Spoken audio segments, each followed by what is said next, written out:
Act 1, Cold Open. A clear summer morning in central Siberia. A wooden porch at a trading post. A kettle. A man named Semenov sitting where he sat most mornings, far from anything that happened in the world.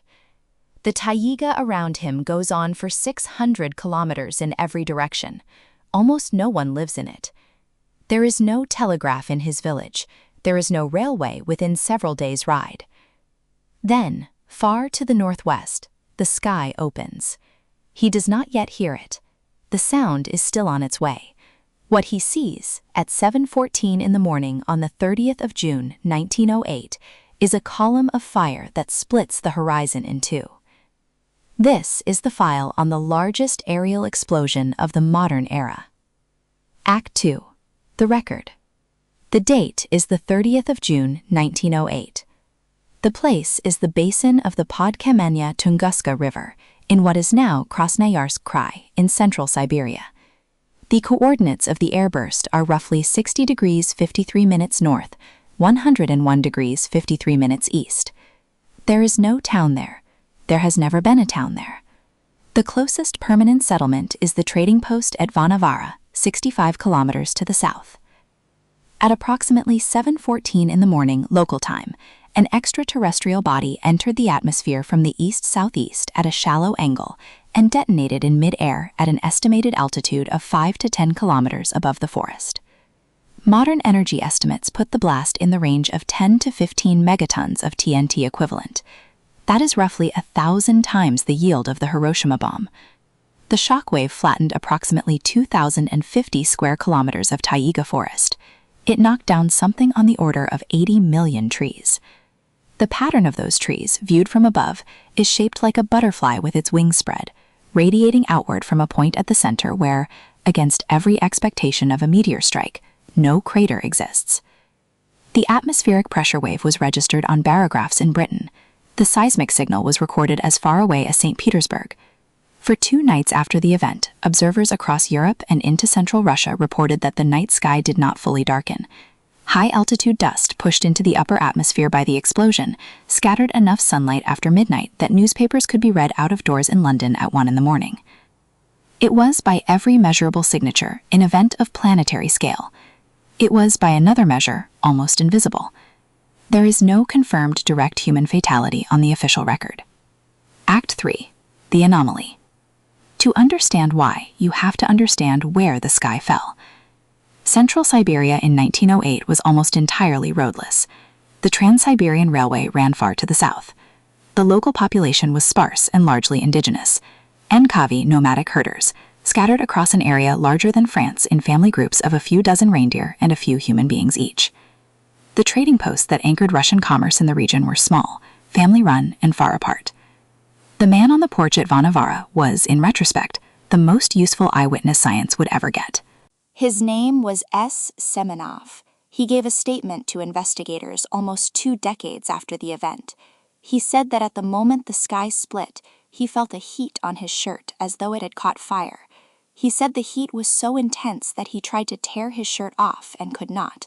He said the sound followed a few seconds later, a series of crashes like artillery, and that the porch under him cracked, and that he was thrown several meters across the yard.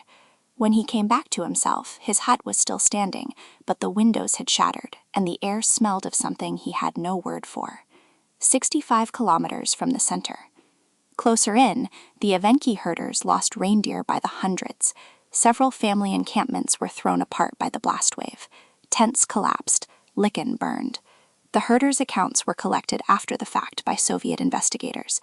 They are consistent. Fire across the sky. A sound like the world ending.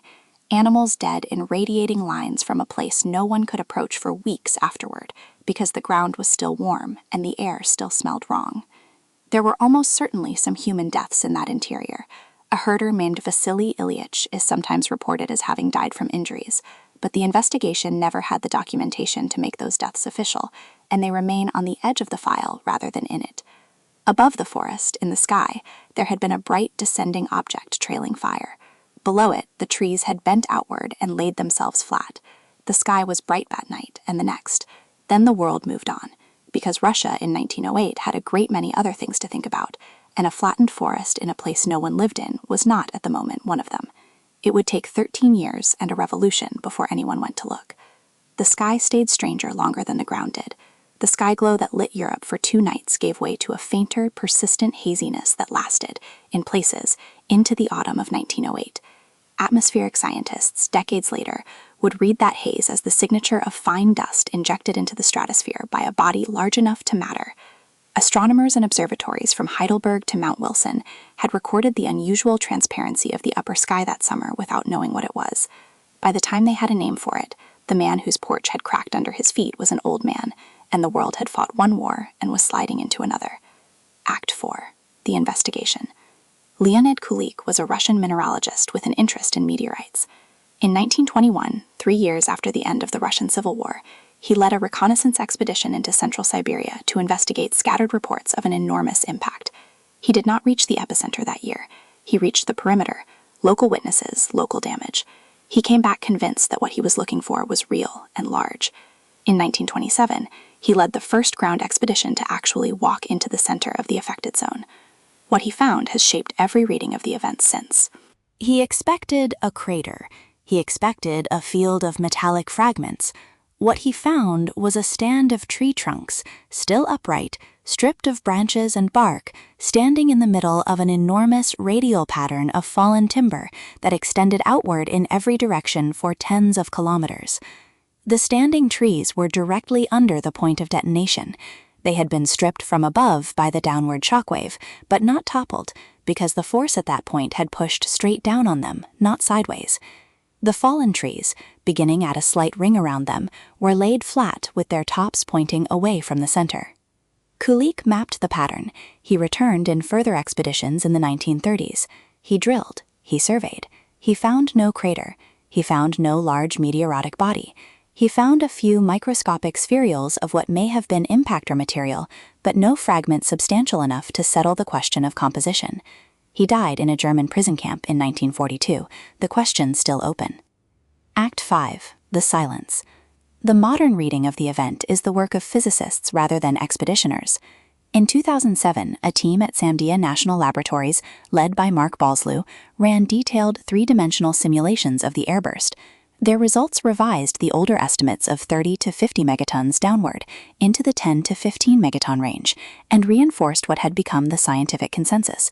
A stony asteroid or possibly a fragment of a comet, perhaps 50 to 80 meters across, had broken up under aerodynamic stress at high altitude and released its energy as an airburst rather than a ground strike. That is why there is no crater. The impactor never reached the ground. The forest was flattened by a shockwave generated in the air. In 2013, the planet got a much smaller, much closer to camera version of the same event. The Chelyabinsk meteor, also over Russia, broke up at high altitude over a populated city in daylight. It was about half a megaton. It was filmed by hundreds of dashboard cameras. It injured roughly 1,500 people, mostly from broken glass. Tunguska was 30 times larger. Other explanations have been proposed. A Tesla wireless power test gone wrong, an antimatter encounter, a micro black hole passing through the Earth. Each of these has its small literature. None of them has serious standing in the scientific community, because each requires more new physics than the airburst hypothesis, which already fits the data. The honest reading of the file is the simple one. A small asteroid or comet fragment hit the top of Earth's atmosphere on a Tuesday morning in 1908, blew itself apart, and was lucky in the only way that matters. It was over a place where no one lived. If it had come 12 hours later, the planet would have turned beneath it. The same trajectory would have entered the atmosphere over Europe, over a city, over millions of people. It did not. Act 6. The Archivists close. The forest grew back. It took a long time. The standing trunks at the center stood for decades before they fell. The radial pattern is still readable from the air, more than a century later, by anyone who knows what they are looking for. The man on the porch lived. The kettle, presumably, was replaced. We catalog the sky now.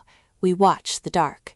We have lists of objects whose orbits we are checking against ours, year by year. The lesson of Tunguska is not that something strange happened. The lesson is that something ordinary happened, in the wrong place for the planet, and the right place for us, and we have spent the centuries since trying to make sure we see the next one coming.